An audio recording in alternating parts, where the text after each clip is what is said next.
선포교회 담임 목사로 심무하고 있습니다. 거기는 2주간이 휴가랍니다. 딸이 한국에 있기 때문에 나올 수 없는데 딸 때문에 휴가 기간에 이렇게 한국에 나오게 됐습니다.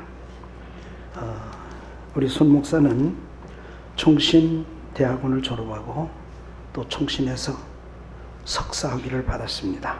그리고 미국에 가서 훌로 신학교에서 목회학 박사학위를 받고 슐리포트에서 지금 목회 중에 있습니다.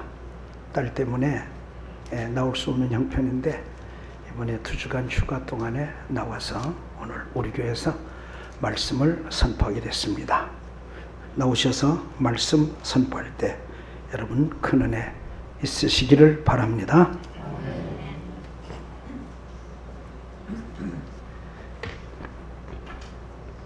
우리 잠깐 기도하겠습니다. 우리 하나님 아버지 감사합니다. 오늘 이 복되고 귀한 우리 주님 부활하신 이 주일 함께 예배할 수 있도록 함께 찬양하며 하나님 은혜를 함께 나눌 수 있도록 불러 모아주시니 감사합니다. 우리 교회와 성도들을 축복하여 주시고 오늘 하나님의 영광과 임재 가운데 우리가 있을 수 있도록 주님이 역사하여 주옵소서. 하나님 참 작고 연약한 자가 이 자리에 섰습니다. 하나님 두려운 것은 사람이 드러날까 두렵습니다. 하나님 이 자리가 인간의 자랑의 자리가 될까 두렵습니다. 오직 주의 복음만이 드러나게 하시고 오직 주의 영광만이 우리가 볼 수 있도록 주님이 축복하여 주시옵소서. 오직 예수 그리스도의 이 복음의 말씀을 통하여서 하나님 위로받을 자 위로받게 하시고 한 주간 동안 아팠던 우리의 마음들 하나님 간절하고 하나님 앞에 소박하게 신앙의 꿈을 꾸고 있는 하나님 우리 믿음의 모습들이 오늘 이 한 시간을 통하여서 말씀을 듣는 시간을 통하여서 다시금 힘을 얻고 새로워지게 하여 주시옵소서. 예수 그리스도 이름으로 기도하옵나이다. 아멘. 5년의 시간이 흐르고 나니까 제 앞에 여러 가지 타이틀들이 붙어 있는 것을 오늘 처음 알았습니다. 예. 아마 시간이 가면 갈수록 점점 이제 소개하는데 길어지겠죠. 뭐하고 어디서 사역하고.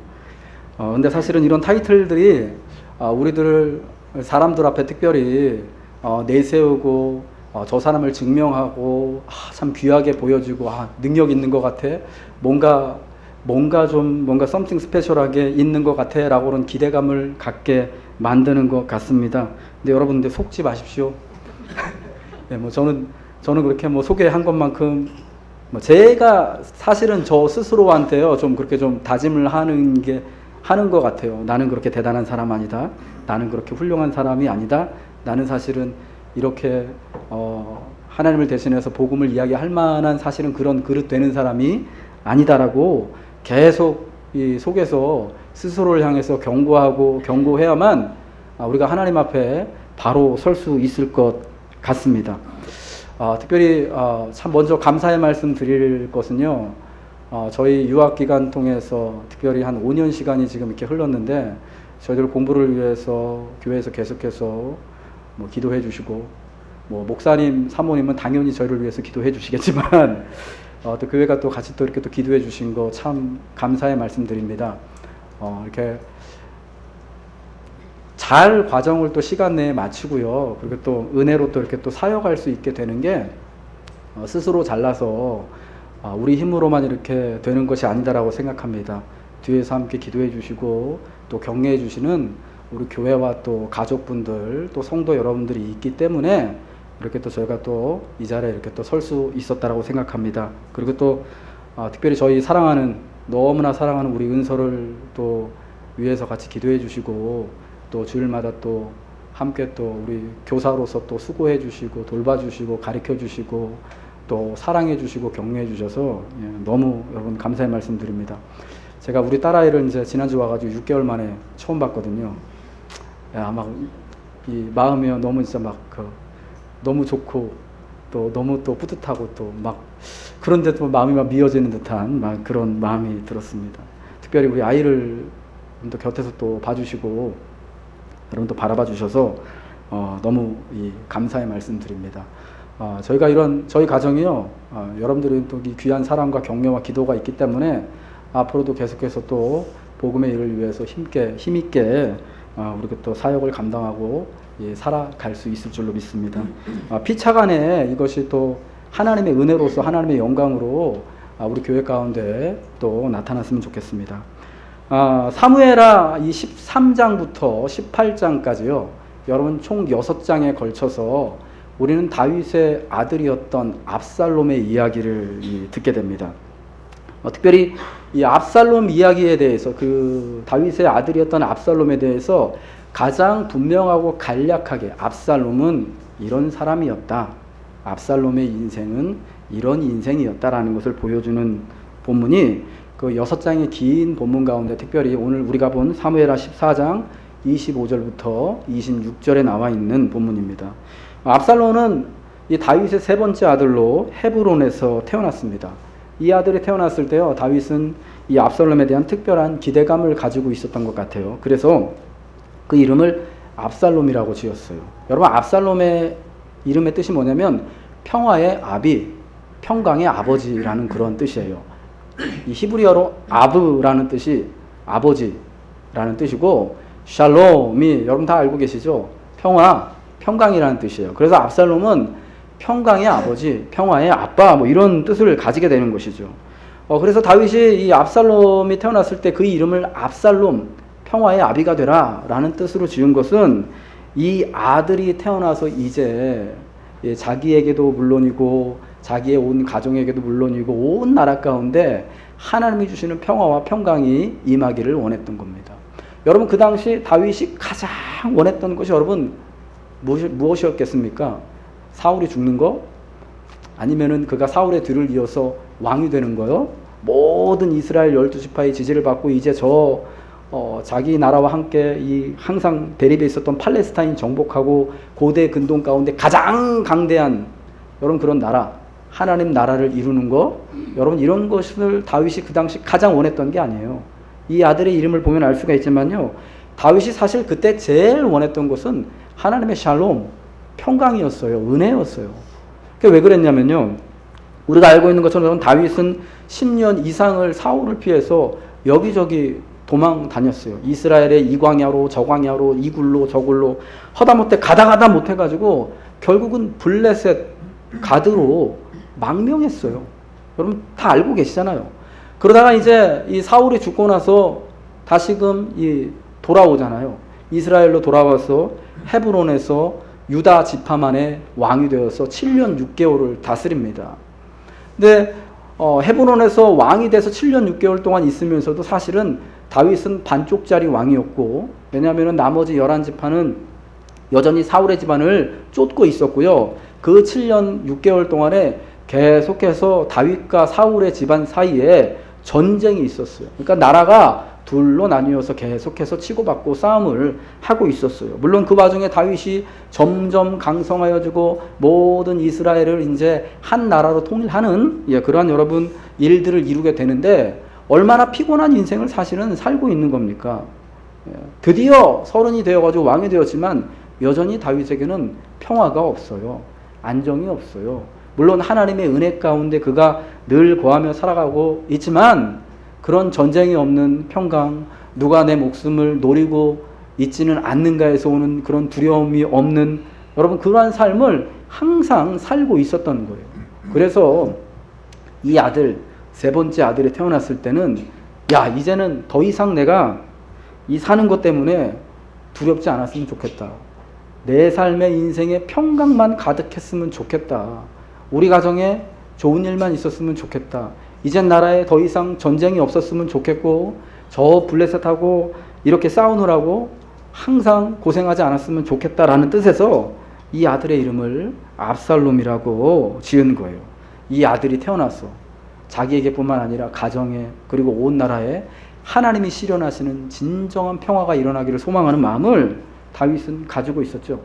근데 여러분 실질적으로 사실은 이 압살롬이란 아들 때문에 이 다윗뿐만 아니라 그 가정과 온 나라 가운데 얼마나 큰 안타깝고 비극적인 일이 일어나게 됩니까?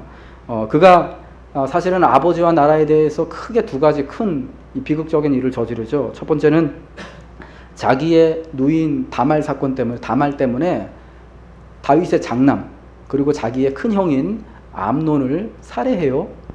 그리고 나서 암논 형님을 살해하고 11년이 지난 다음에는 이 아버지를 대신해서 아버지를 반역해서 자기가 태어난 헤브론에서 스스로 왕이 되어요. 그래서 온 나라를 내전에 빠뜨리는 그러한 비극적인 일을 하게 되는 겁니다. 예, 그는 그래서 사실은 압살롬이라는 이름값을 하지 못한 사람이었습니다. 너는 정말 평화의 아비가 되라. 이 아들 때문에 내가 하나님이 주시는 평강을 누리기를 원한다. 은혜를 누리기를 원한다. 샬롬만 충만했으면 좋겠다고 했지만 사실은 이 아들 때문에 다윗에게는요, 이제 그가 왕이 되고 노년에 가정에 그리고 나라에 큰 위기와 어려움을 겪게 되었던 것입니다. 다윗에게뿐만 아니라 그래서 여러분 압살롬에게도 그의 인생은 참 이름대로 되지 않고 비극적인 인생이었다, 삶이었다라고 밖에 말할 수 없을 것 같습니다. 사실 세상에 그 누구하고도 짝할 수 없는 그런 외모와 신분과 특별한 배경과 환경 가운데 압살롬은 태어났습니다. 그런데 여러분 그 특별했던 그의 출생과 배경과 신분이요, 결국 그의 인생을 망하게 하는 원인이었다라는 것입니다. 우리는 사실은 평범하게 태어나서 특별하고 비범한 인생을 살기를 원하고 있어요. 그리고 뭔가 특별한 사람들, 참 사랑할 만한 사람들, 멋진 사람들, 근사한 사람들, 좋은 장소에 있기를 다 원하는 그러한 사람들입니다. 그런 우리에게 오늘 이 압살롬의 이야기는 특별히 이 귀한 이 복음의 깨달음을 가져다 줘요. 그건 뭐냐? 외모와 배경이 능력이요. 우리가 그렇게 사랑하는 것들이 사실은 우리 인생을 결정짓는 것이 아니다라는 사실입니다. 오늘 본문은 압살롬의 외모와 능력에 대해서요, 아주 간략하지만 분명하게 이야기를 해주고 있습니다. 우리 본문의 말씀을 여러분 다시 한번 읽어볼까요? 여러분 성경을 한번 펴시고요. 사무엘하 14장 25절 26절 말씀 우리 같이 한번 읽겠습니다. 시작. 가운데에서 압살롬같이 아름다움으로 크게 칭찬받는 자가 없었으니 그는 발바닥부터 정수리까지 흠이 없음이라. 그의 머리털이 무거움으로 연말마다 깎았으며 그의 머리털을 깎을 때 그것을 달아본즉 그의 머리털이 왕의 저울로 200세겔이었더라. 아멘. 압살롬은 온 이스라엘 가운데요, 그 당시 온 이스라엘 사람들 가운데 가장 아름다운 사람이었습니다. 누구도 압살롬과 더불어서 외모를 가지고 착할 수 있는 사람이 없었습니다. 요즘 아마 태어났으면 저기 원빈이나 요즘 우리 마음 아프지만 우리 딸내미가 좋아하는 김우빈 정도 되지 않았을까. 아마 더 아름답지 않았을까 하는 생각이 듭니다. 그가 얼마나 아름다웠냐면요, 정수리부터 발바닥까지 흠을 찾을래야 찾을 수가 없었대요. 여러분 정수리부터 발바닥까지 흠이 없다라는 게 무슨 말인지 아십니까? 아무리 눈 씻고 찾아보려고 해도요, 이 사람은 흠 잡을 데가 없다라는 겁니다. 여러분 다른 사람의 정수리나 발바닥을 보실 수 있을까요?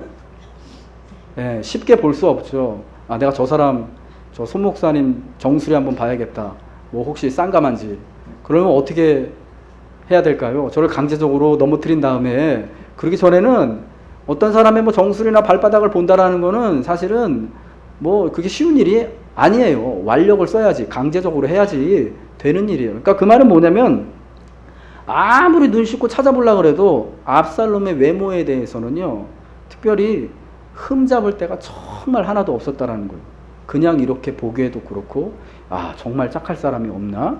라고 이렇게 막 누구랑 비교하고 갔다가 눈을 이렇게 돋보기를 두고 이렇게 딱 보더라도 그런 흠을 찾을 수가 없는 그런 완벽한 비율, 완벽한 외모를 가진 사람, 아마 여러분 오늘 시대 태어났으면 진짜 어떤 스타나 아이돌 같은, 우리 아이들 좋아하는 그런 진짜 식스팩, 근육질의 식스팩 가진, 너무 과하지 않은, 안기고 싶은 여러분 그런 남자의 모습이 아니었을까 싶어요.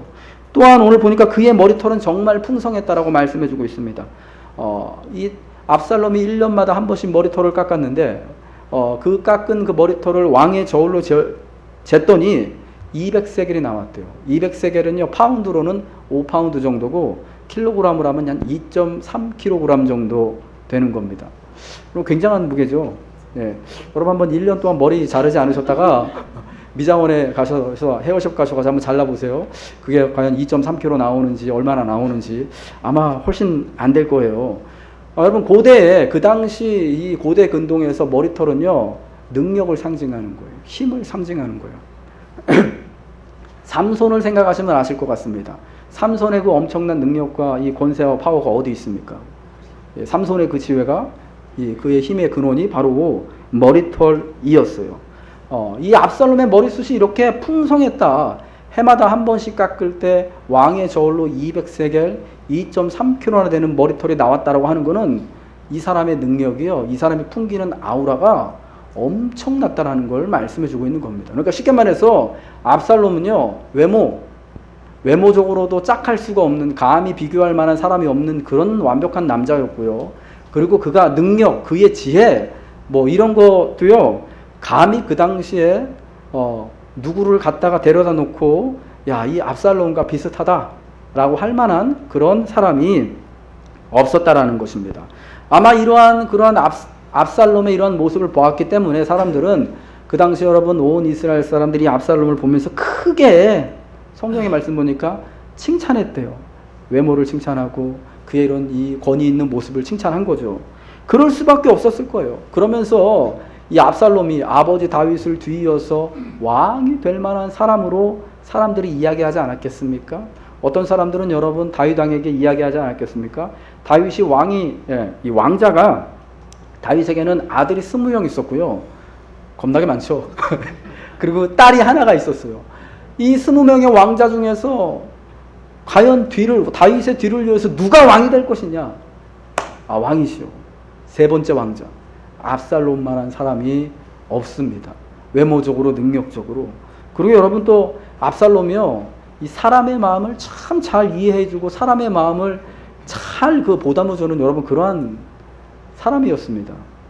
압살롬이 이 반역을 꿈꿀 때 이제 이 아버지 다윗을 대신해서 여러분 이스라엘 사람들의 마음을 훔치잖아요. 성경에 보니까 훔쳤다라고 표현을 해주고 있거든요.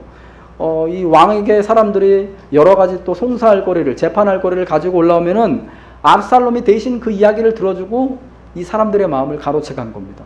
여러분 그게 쉬운 게 아니거든요. 누군가의 이야기를 들어주고 그 사람을 이해해주고 그 사람의 마음을 받아주고, 그래서 야, 저 사람은 참 내 마음을 어쩜 그렇게 잘 알아주냐, 나를 정말 생각해주고 기억해주는 것 같아, 좋아해주는 것 같아, 이런 평가를 받을 만한 여러분 모든 것 이렇게 하나 봤을 때 외모도 그렇고 그의 여러분 리더십이나 그의 성품이나 능력이나 모든 것을 봤을 때 참 왕이 될 만한 그런 사람이었다는 거예요. 그리고 모든 사람이 그래서 다 압살롬을 왕으로서, 왕이 계승자로 인정해주고 바라봐줬던 사람이었다라는 거예요. 그래서 압살롬이 아버지 다윗에게 반역해서 스스로 왕이 되고자 하는 마음이 들지 않았을까 싶어요. 여러분 압살롬은 이렇듯 태어날 때부터 특별한 은혜와 외모를 가지고 능력을 가지고 태어났습니다. 근데 여러분 이것이 바로 왕을 꿈꾸는 청년 압살롬의 비극이었어요. 무엇이 비극인가? 자기가 가지고 태어난 거, 자기가 지금 현재 가지고 있는 거, 사실은 자기가 노력해가지고 요즘처럼 여러분 플라스틱 수술 받아가지고 예뻐진 거 아니잖아요. 피트니스 클럽 가가지고 하루에 진짜 4시간씩 6시간씩 해가지고 식스팩 만들고 몸 이렇게 만들어가지고 아름다워진 거 아니거든요. 그쵸? 그런데 얘는 그냥 날 때부터 멋있었어요. 예, 근데 그게 은혜인데 그걸 너무 당연하게 여긴 거예요. 왕자라는 신분, 자기의 외모, 많은 사람들로부터 지금 사랑받고 있고 많은 사람들이 자기를 주목해주고 있는 그 상황들이 다 나는 당연하니까, 나는 멋있으니까, 나는 왕자니까, 나는 이렇게 사랑받을 만한 사람이니까 라는 것으로 당연하게 여겼어요.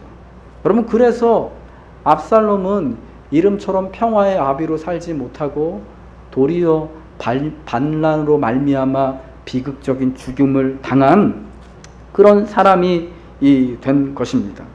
여러분 그에게는 특별히 두 가지가 너무나 당연했는데, 이 첫 번째 뭐냐면요, 자기가 왕이 될 것을 너무 당연하게 생각했습니다.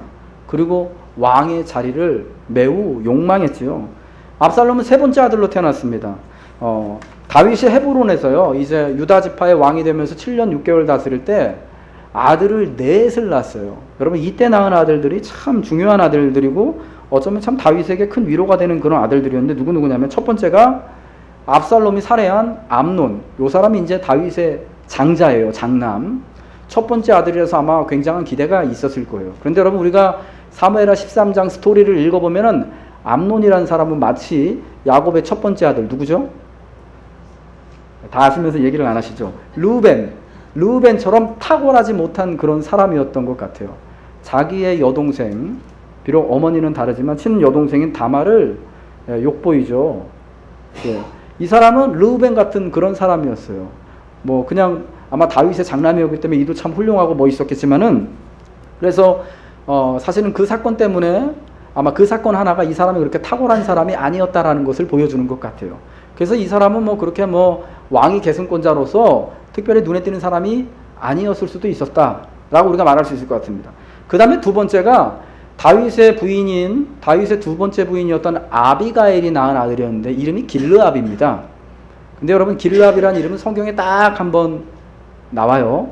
그러니까 별로 비중이 없는 사람이에요. 아마 몸이 되게 약했든지 아니면 그렇게 압살롬이나 암논이나 이런 다른 형제들만큼 탁월하지 못했던 것 같아요. 그 다음에 나온 아들이 이 압살롬이고 헤브론에서 마지막 낳은 아들 네 번째가 아도니야. 솔로몬이 왕이 되기 전에 스스로 왕이 되려고 했던 네 번째 아들. 다윗이 가타부타 섭섭한 말을 한 번도 안 했던 아들. 아도니아도 아마 되게 훌륭하고 뭐 그냥 보면은 이 사람도 왕이 될 만한 그런 그릇이다라고 말할 수 있었던 그런 사람이었던 것 같아요. 그러니까 여러분 어떻습니까? 다윗이 특별히 4명의 아들들, 헤브론에서 나온 이 4명의 아들들 중에 나머지 아들들은 우리가 뭐 빼고요. 이제 16명 이제 예루살렘 가서 낳은 아들들 빼고 누가 가장 보면은 왕이 될 만한 사람인 것 같습니까?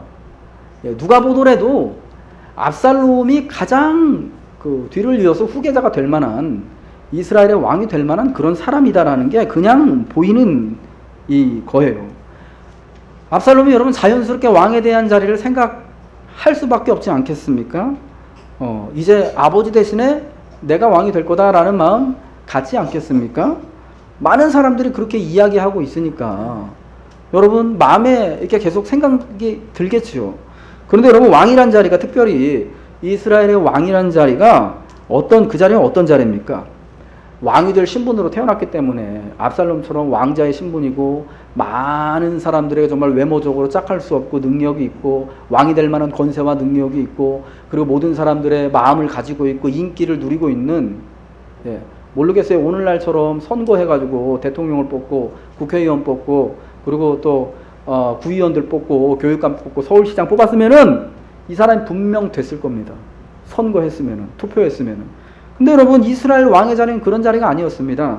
우리 사무엘하 7장 12절 말씀을 보면요. 특별히 사무엘하 7장에서 다윗이 하나님을 위하여서 성전을 짓겠다고 했을 때 하나님이 노하시잖아요. 그러면서 이제 주신 말씀인데 거기서 이렇게 말씀해주고 있습니다. 사무엘하 7장 12절 말씀을 제가 한번 읽어드리겠습니다. 나오네요. 내 수완이 차서 내 조상들과 함께 잘 때 내가 내 몸에서 날 자식을 내 뒤에 세워 그 나라를 견고케 하리라. 내가 내 몸에서 날 자식을 내 뒤에 세워 그 나라를 견고케 하리라. 내가 내 몸에서 날 자식을 내 뒤에 세우는데 누가 세우는 겁니까? 하나님이 다윗의 후사 너를 다윗의 뒤를 이어서 이스라엘 왕이 될 사람을 누가 세운다고요? 하나님이 직접 세우신다는 겁니다. 왕자로 태어났기 때문에 다윗의 아들이기 때문에 그냥 왕이 되는 게 아니에요. 왕이 될 만한 그런 그릇과 자질을 가지고 있기 때문에 왕이 되는 게 아니에요. 많은 사람들이 당신이 왕이 됐으면 좋겠습니다. 당신은 그럴 만한 탁월한 능력과 권세와 외모를 가지고 있습니다.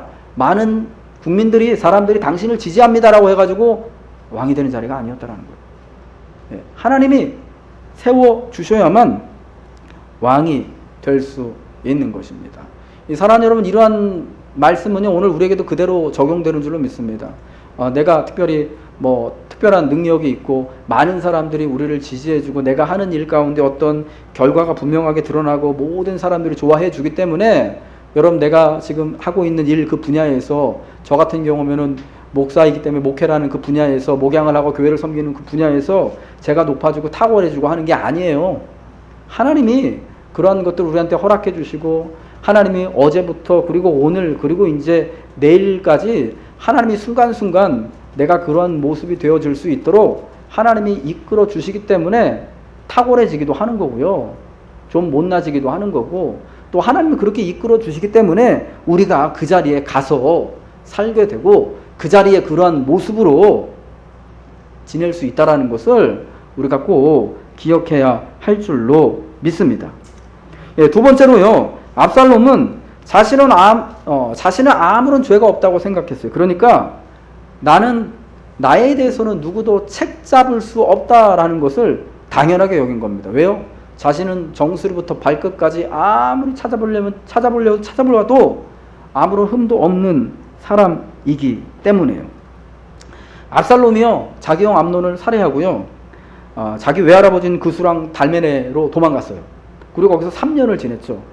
얼마나 집에 오고 싶었겠습니까? 근데 이제 3년이 지나고요, 아버지 다윗이 너무 이 압살롬을 보고 싶어하고 그리워하고 사랑해요.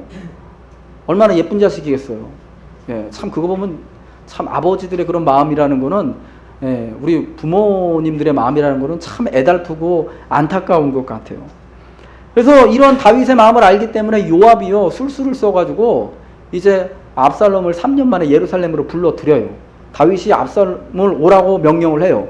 그런데 압살롬을 불러들인 다음에 그의 얼굴을 2년 동안 보지 않습니다. 왜 안 보냐? 압살롬이 아버지 앞에, 특별히 나라에 큰 죄를 졌잖아요. 그러니까 아버지로서는 이 아들을 너무 보고 싶고 정말 간절한데, 왕으로서 공의의 그런 이제 따라서 판단을 해야 되는 그 자리에서는요, 아직 이 압살롬에 대한 감정이 그게 해결이 되지가 않은 겁니다. 압살롬 때문에 자기의 장남 암논이 죽고, 압살롬으로 인해서 그 가정이 여러분 얼마나 큰 어려움이 겪었습니까? 압살롬이 암논 죽이는 사무엘하 13장 사건을 보면은요, 그때 다윗이요, 암논만 죽은 게 아니라 다윗의 나머지 아들들도 다 압살롬 때문에 죽은 줄로 알았어요. 여러분, 그러면 일이 어떻게 되느냐? 하나님이 약속하신 내 몸에서 날 자식을 내 뒤에서 그 나라를 견고케 하리라. 그래서 여러분, 그 자식의 자식이 태어나서 나중에 여러분 다윗의 후손을 통해서 그리스도께서 오시잖아요. 여러분, 그 구속사가 이루어지지 않는 거예요. 물론 다윗은 거기까지 보지 못했겠지만은 자칫 잘못했으면 이 아들 때문에 나라가, 왕조가 망할 뻔했어요. 자기 아들들이 다 싸그리 다 끝날 뻔한 거예요. 물론 여러분, 그런 일이 일어나진 않았죠. 압살롬이 암논 하나만 살해했는데, 이 성경이 그 이야기를 하고 있는 것은 다윗이요, 그때 압살롬이 암논 하나만 죽인 그 그것만 죄라고 생각하지 않고 있다라는 것을 지금 하나님이 그것만 죄로 생각하지 않고 있다라는 것을 지금 말씀해주고 있는 겁니다. 자칫 잘못하면 그 사건 때문에 온 하나님의 구원 계획, 구속의 계획이요, 다 뒤틀어져 버릴 수가 있었던 겁니다. 물론 하나님의 일이 그렇게 되었더라면 또 다른 하나님의 길을 또 내실 줄로 저는 그렇게 믿고 있지만요. 그러니까 이 암논이요, 죄송합니다. 압살롬이 다윗이 볼 때는 너는 무죄하다라고 말할 수가 없어요. 그러니까 그를 여러분 불러놓고 너무 간절히 보고 싶고 사모하지만 2년 동안 얼굴을 볼 수가 없었던 거예요. 여러분, 그런 다윗의 마음을 이해하시죠? 어쩜 아버지가 저렇게 매정하냐, 비정하냐. 우리가 먼저 그거를 말하기에 앞서서 그런 다윗의 심정을 우리가 좀 이해할 수 있어야 될 것 같아요.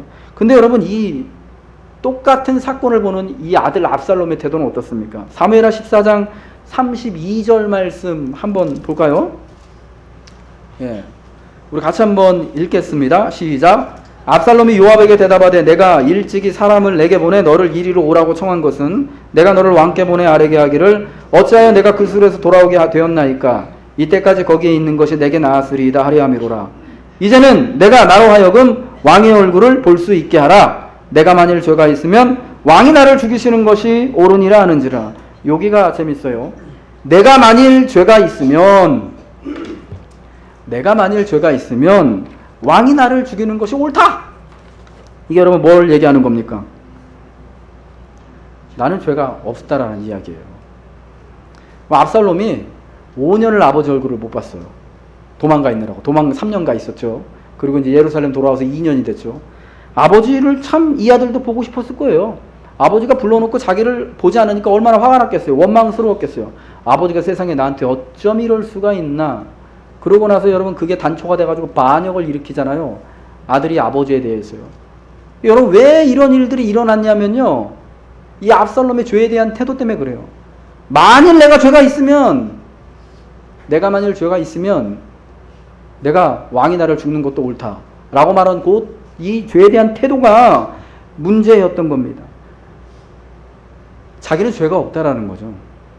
자기는 죄가 없는데 참 이 안타깝게도 3년 동안 도망가가지고 살았고, 그리고 이제 3년 만에 돌아와서 2년이나 됐는데도 아무런 잘못도 없는데 아버지 못 보고 있다라는 거예요.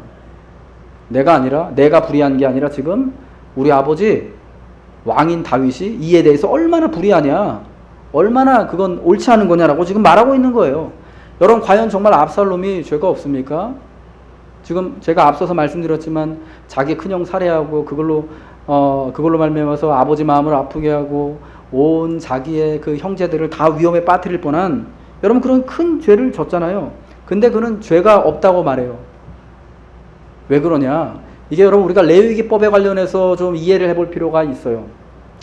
레위기법에 의하면은 자기 아비나 자기 어머니의 딸, 그러니까 이제 남매죠, 남매를 이 성적으로 욕보이면요, 그 자식은 돌 맞아서 죽어야 돼요.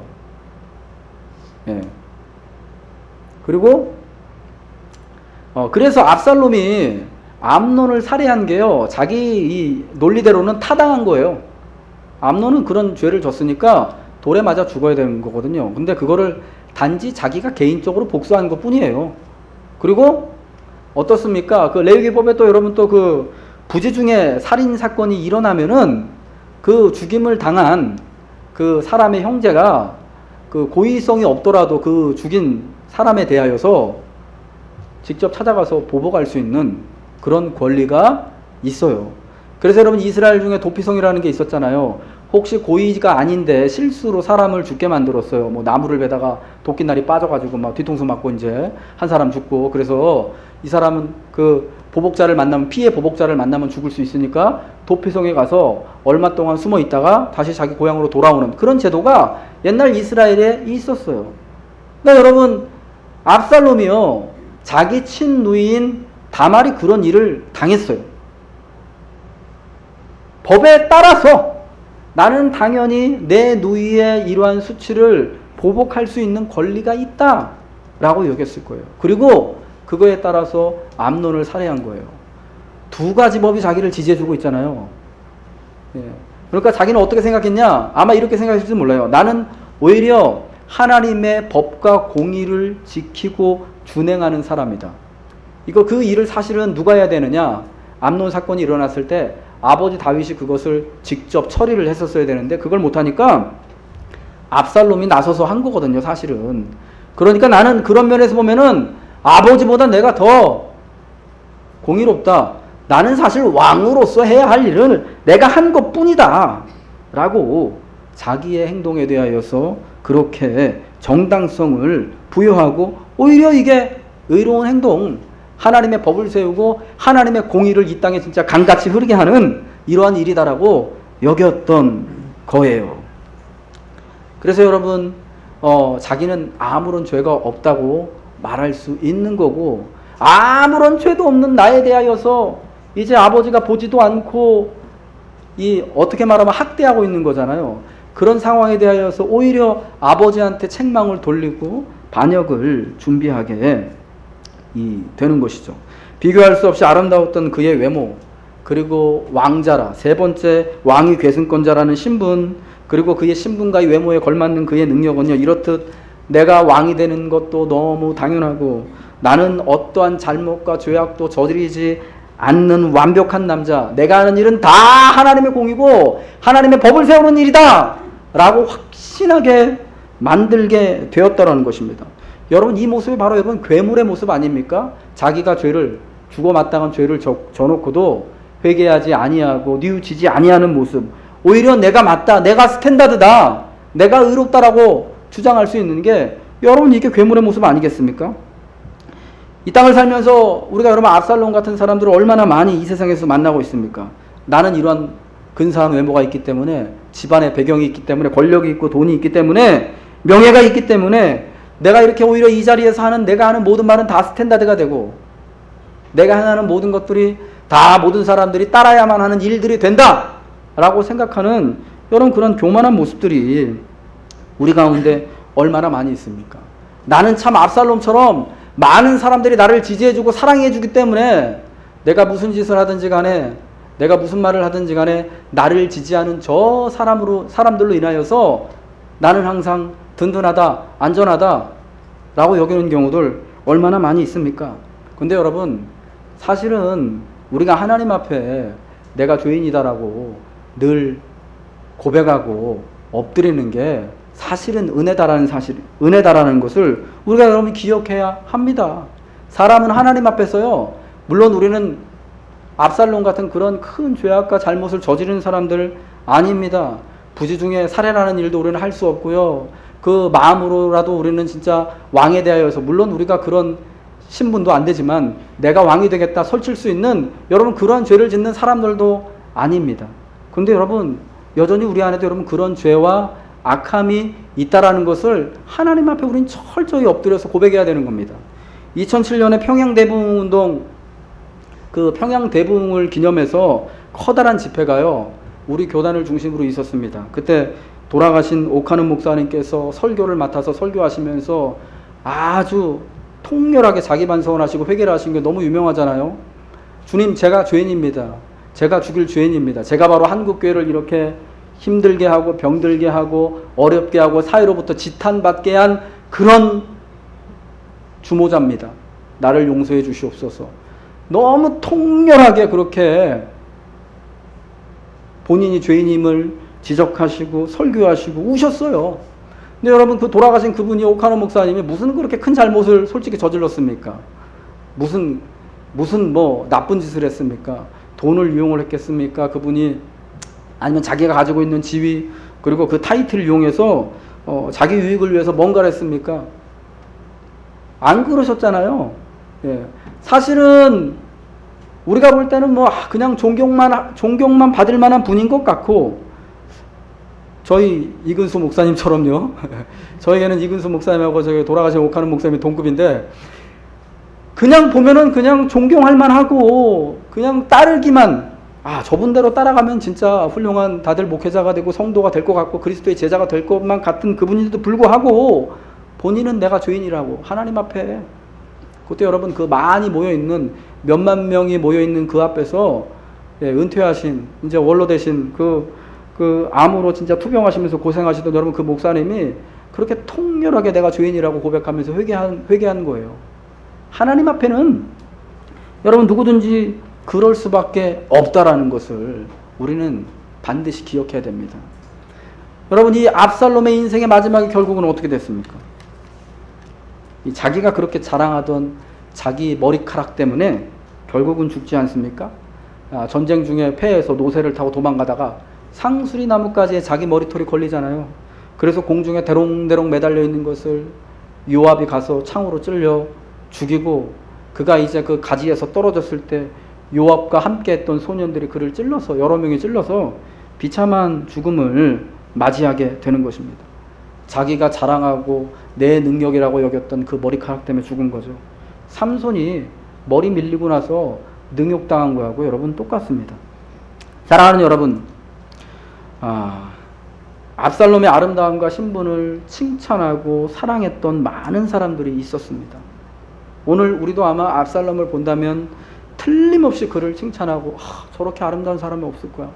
나 정말 저 사람하고 같이 있고 싶어. 같은 공간에 있다면, 저런 사람처럼 된다면 얼마나 좋을까. 저 사람이 우리의 리더가 된다면 얼마나 근사할까. 우리가 여러분 그런 마음 분명히 먹고 우리도 그렇게 아마 이야기할 것 같아요. 왜냐하면 저도 그렇고 여러분도 압살롬 같은 존재들을 사랑하고 가까이 하고 싶어 하기 때문입니다. 이 압살롬 같은 모습이 사실은 저한테도 있는 것 같습니다. 목회자고 또 설교자인 저에게도 있는 것 같습니다. 오늘 이렇게 여러분 교회를 떠나서 이 멀리 진짜 잠깐 나와서 설교할 때 저한테 사실은 모든 목회자가 그러지 않을까 싶은데요. 그런 욕심이 들더라고요. 주님 가서 설교 잘하고 싶고, 가서 교인들한테 인정받고 싶고, 저 젊은 목사님 그래도 우리가 참 결혼할 때부터 봐왔는데 그래도 참 잘 성장했구나. 야, 앞으로 더 기대되겠구나. 이런 얘기 듣고 싶은 마음이 있더라고요. 예. 하나님 가서 홈런은 아니더라도 2루타 정도는 치고 오게 해주십시오라는 마음이요 있더라고요. 왜 그런 마음? 그 마음 결국 뭐냐면요, 내가 인정받고 싶은 거잖아요. 내가 사랑받고 싶은 거잖아요. 내가 가지고 있는 그런 외견적인 능력 때문에 모습으로 인해서 많은 사람들에게 칭찬받고, 저 사람은 정말 뭔가 되어도 될 수 있는 그런 사람이다라는 얘기 듣고 싶은, 마치 여러분 이 오늘 본문의 압살롬처럼 그 외모를 사람들이 칭찬하고 그 능력을 사람들이 칭찬하는 것처럼 그런 칭찬, 그런 인정 받고 싶은 것들이 저한테 너무 많더라고요. 그래서 사실은 오늘 아침에 그것을 놓고 하나님 앞에 기도했습니다. 하나님, 이 예배의 자리 가운데, 설교하는 자리 가운데 저 같은 설교자가 가장 빠지기 쉬운 오류가 뭐냐면요, 복음이 선포되어지고 하나님이 영광을 받으시고 또 그로 인해서 교인들이 그 말씀을 통해 예배를 통해서 은혜를 누려야 되잖아요. 회복되어져야 하잖아요. 이게 먼저가 돼야 되는데 내가 어떻게 하면 오늘 가서 설교 잘해가지고, 물론 여러분 거기엔 좀 포장이 있죠. 내가 설교 잘하면 하나님도 영광 받으시고 내가 이렇게 또 사역 잘하면 또 뭐 교인들도 위로받고 좋고 뭐. 근데 결국은 지가 잘 되고 싶은 거예요. 결국은 내가 압살롬처럼 되고 싶은 그런 시커먼 마음, 악한 마음이 있더라고요. 참 그 부분을 놓고 오늘 아침에 일어나서 잠깐 기도했습니다. 하나님, 사실은 나도 압살롬을 사랑하고 있었네요. 사실은 내가 압살롬처럼 되고 싶은 그런 사람이었습니다. 라고 그렇게 기도했습니다. 여러분, 겉모습에 치중하면 인생의 아름다움 오직 외모와 능력에만 두면 우리는 감사도 있고요, 은혜도 잊어버리게 됩니다. 내가 불쌍히 여김받아야 될 죄인이라는 사실을 깨닫지 못하게 되는 거예요. 외모와 아름다움, 능력을 보지 마십시오. 압살롬은 자기가 자랑했던 그 머리카락 때문에 비참한 죽음을 당했어요. 내가 하나님 앞에 긍휼히 여김받아야 될 죄인이라는 사실을 깨달을 때 가장 아름다운 인생이 되는 줄 믿으시기 바랍니다. 다윗과 압살롬의 차이점은 바로 그것이었습니다. 여러분 중에 아마 그런 많은 분들이 그럴 거예요. 내 인생은 참 연약함만 보이고 내 인생은 참 아름답지 못한 것만 있고 어쩜 이렇게 참 칭찬할 만한 것이 없는지. 여러분, 약함을 보는 게요, 내 추한 내면을 보는 게, 여러분, 그게 은혜입니다. 그게 하나님의 우리를 향한 사랑인 줄 믿으시기 바랍니다. 내 약함을 대면하고요, 내 추함을 바라보고 내 불의함을 인하여 하나님 앞에 안타까워하며 기도할 때 우리 인생 가운데 하나님의 도와주시는 역사, 하나님의 복음의 능력이 나타나게 될 줄로 믿습니다. 우리 시간 같이 한번 오늘 주신 말씀 묵상하면서 함께 기도했으면 좋겠습니다. 하나님, 이전까지 우리가 참 압살롬 같은 자들을 칭찬하고 사랑하고 따라가기에 급급했습니다. 하나님, 이제 하나님 이런 모든 것들을 내려놓고 오직 하나님의 은혜를 구하게 하여 주시옵소서. 하나님 앞에 불쌍히 여김받아야 될, 긍휼히 여김받아야 될 연약한 자임을 늘 깨닫고 고백하게 하옵소서. 우리가 한번 동성으로 기도하겠습니다. 오 하나님 아버지, 감사합니다. 우리 하나님, 내가 바로 압살롬이고 내가 바로 압살롬 같은 자들을 사랑하고 있는 그러한 하나님, 연약한 자임을 하나님 오늘 알았습니다.